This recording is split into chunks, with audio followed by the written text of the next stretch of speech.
Hi friends, வீடியோக்கு first டைமாக வரீங்கன்னா நம்ம சேனலில் ஃப்ரீயாக ஹோம் பேக்கிங் கிளாஸ் வந்து போயிட்டு இருக்குது. வீடியோ பார்த்து முழுசாக பிடிச்சிருந்தா லைக் சப்ஸ்கிரைப் பண்ணிக்கோங்க. அப்போ தான் நான் போடுற வீடியோட அப்டேட் வந்து உங்களுக்கு உடனுக்குடனே வந்து சேரும். இப்போ ஒரு ட்ரையான பவுல் எடுத்துக்கிட்டேன். அதில் வந்து ஒரு முட்டை, ஃப்ரெஷ்ஷான முட்டையாக சேர்த்துக்கோங்க. சேர்த்துட்டு 1 டீஸ்பூன் அளவுக்கு வெனிலா எசன்ஸ்.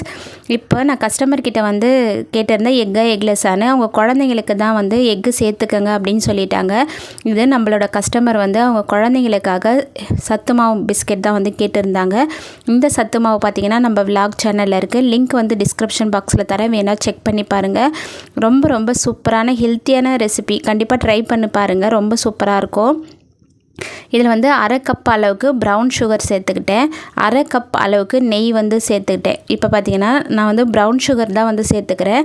இதில் நீங்கள் ஒயிட் சுகர், அப்புறம் வந்து நாட்டு சக்கரை வேறு, ப்ரௌன் சுகர் வேறு. நீங்கள் நாட்டு சக்கரை சேர்க்குறீங்கன்னா சுத்தமான நாட்டு சர்க்கரையை சேர்த்துக்குங்க. சில நாட்டு சர்க்கரையில் கல்லெலாம் நிறைய, தூசியெல்லாம் நிறைய இருக்குது. இப்போ இதை எல்லாத்தையும் சேர்த்து நாட்டு சக்கரை சேர்க்குறீங்கன்னா மிக்சியில் வந்து லைட்டாக ஒரு 2 சுற்று விட்டு சேர்த்துக்கோங்க. இப்போ ப்ரௌன் சுகர்ன்றதுனால அப்படியே சேர்த்துக்கிட்டேன். இதை கூட நீங்கள் விஸ்கில் பீட் பண்ணுறீங்கன்னா மிக்சியில் வந்து ஒரு 2 சுற்று விட்டு எடுத்திங்கன்னா பவுடர் ஆகிடும். அதுக்கப்புறம் வந்து இது கூட சேர்த்துக்குங்க. ரொம்ப நேரம் அரைக்கக்கூடாது. இப்போ நான் பீட்டரில் தான் பீட் பண்ண போகிறன்றதுனால ப்ரௌன் சுகரை வந்து நான் அப்படியே சேர்த்துட்டு ஃபஸ்ட்டு ஸ்பீடில் வச்சு ஒரு 2 நிமிஷத்துக்கு நல்லா பீட் பண்ணிக்கோங்க. கண்டிப்பாக இது முக்கியமான ஸ்டெப்பு. நம்ம எந்த அளவுக்கு இதை பீட் பண்ணி எடுக்கிறோமோ அந்த அளவுக்கு பிஸ்கெட் வந்து ஹார்டாக இல்லாமல் நல்லா சாஃப்டாக கிறிஸ்பியாக சூப்பராக இருக்கும். அதனால் வந்து நல்லா பீட் பண்ணி எடுத்துக்கோங்க. இந்த நெய், நாட்டு சக்கரை, முட்டை இது எல்லாமே வந்து ஒன்று சேர்ந்து வரணும். இது கூட வந்து நான் பீட் பண்ணும்போது ஒரு பிஞ்ச் அளவுக்கு நான் உப்பு சேர்த்துட்டு தான் பீட் பண்ணுறேன். இப்போ வந்து நல்லா பீட் பண்ணிக்கோங்க. ஒரு 2-3 நிமிஷம் வந்து நல்லா பீட் பண்ணிங்கன்னா எல்லாமே ஒன்று சேர்ந்து இந்த மாதிரி பதத்துக்கு வந்து வரணும். இந்த மாதிரி வந்தால் தான் பிஸ்கெட் வந்து சாப்பிட்றதுக்கு நல்லா க்ரன்ச்சியாக சூப்பராக இருக்கும். இப்போ பீட் பண்ணதுக்கப்புறம் நான் வந்து எடுத்துக்கிறேன். இதுக்கப்புறம் நம்ம கை யூஸ் பண்ணி பிசைஞ்சிக்கலாம். அப்படி இல்லைனா நீங்கள் விஸ்க் இருக்கு இல்லையா, அதில் ஸ்பேச்சுலாவில் கூட நல்லா மிக்ஸ் பண்ணி எடுத்துகிட்டு அப்புறம் கையில் வந்து லாஸ்ட்டாக வந்து பிசைஞ்சு எடுத்துக்கலாம். இப்போ வந்து நான் 2.5 கப் அளவுக்கு சத்து மாவு எடுத்து வச்சுக்கிறேன்.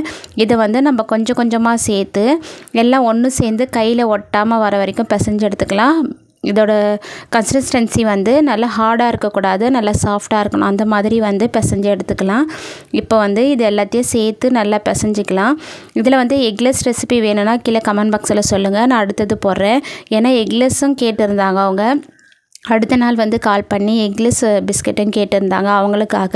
ஏன்னா டேஸ்ட் வந்து ரொம்பவே பிடிச்சிருந்தது, குழந்தைங்க வந்து விரும்பி சாப்பிட்ருந்தாங்கன்னு சொல்லியிருந்தாங்க. இந்த மாதிரி நான் செய்கிற, அதாவது கஸ்டமருக்கு செஞ்சு கொடுக்குற ரெசிப்பியை வீடியோவை எடுத்து உங்களுக்கு போட பிடிக்குதா இல்லையான்னு கீழே கமெண்ட் பாக்ஸில் அதை கூட ஷேர் பண்ணிக்கோங்க. அப்படி இல்லைனா உங்களுக்கு எந்த ரெசிபி வேணும்னு கேட்டிங்கனாலும் போடுவேன். நிறைய பேர் எக்லெஸ் கேக் ரெசிபி கேட்டுக்கிறீங்க.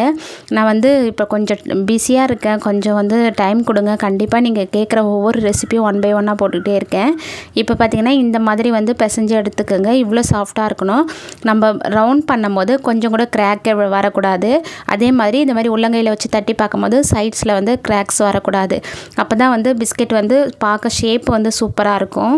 நம்ம வீட்டுக்குனால் எப்படி வேணாலும் செஞ்சுக்கலாம். கஸ்டமருக்கு செஞ்சு கொடுக்கும்போது டெக்ஸ்சர், ஷேப்பு, அப்புறம் அந்த பிஸ்கெட்டோட அந்த கிறிஸ்பி எல்லாமே வந்து கரெக்டாக வரணும். இப்போ வந்து நீங்கள் வீட்டுக்கு செய்கிறீங்கன்னா குட்டி ரவுண்டாக வந்து பண்ணி வச்சுட்டு ஃபோர்க்கை வச்சு மேலே ஒரு ப்ரெஸ் கொடுத்திங்கன்னா கரெக்டாக வந்துடும் ஷேப்பு.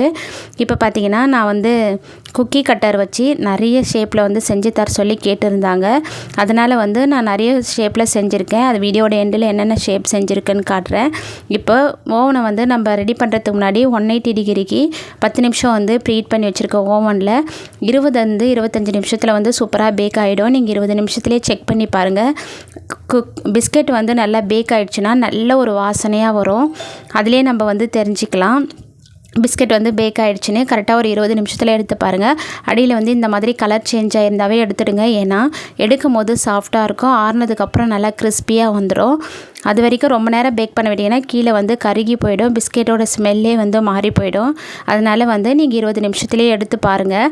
ஆறுனதுக்கப்புறம் நல்லா கிறிஸ்பியான சூப்பரான ஹெல்த் மிக்ஸ் பிஸ்கெட் வந்து ரெடி ஆகிடுச்சு. இப்போ வந்து இதில் 2 பாக்ஸில் வந்து பேக் பண்ணி கேட்டிருந்தாங்க 250 கிராமா.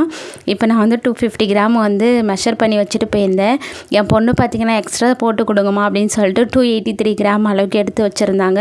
நான் வந்து ஒரு 275 கிராம் அளவுக்கு 2 பாக்ஸில் போட்டு பேக் பண்ணி கொடுத்துருந்தேன். ரொம்ப டேஸ்ட்டாக இருந்தது. குழந்தைங்க விரும்பி சாப்பிட்டுருந்தாங்க சொல்லியிருந்தாங்க. இந்த வீடியோ உங்களுக்கு பிடிச்சிருந்தா சப்ஸ்கிரைப் பண்ணுங்கள். Bye friends.